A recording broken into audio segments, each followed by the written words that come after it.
మనం అందమైన ప్రపంచంలో నివసిస్తున్నాము. మీ చుట్టూనున్న అద్భుతమైన వాటిని చూడండి.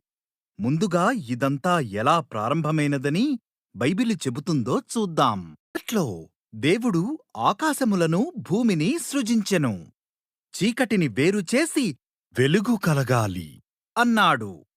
ఆయన ఆ వెలుగును పగలు అని, చీకటిని రాత్రి అని పిలిచాడు. తరువాత దేవుడు పైనున్న నీటిని, క్రిందున్న నీటిని వేరుపరచుటకు ఒక విశాలమును కలుగజేశాడు.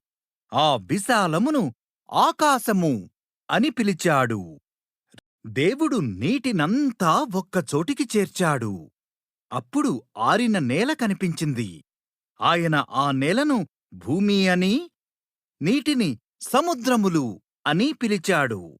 తరువాత ఆయన గడ్డి, ధాన్యము మరియు పండ్లనిచ్చే చెట్లు చేశాడు.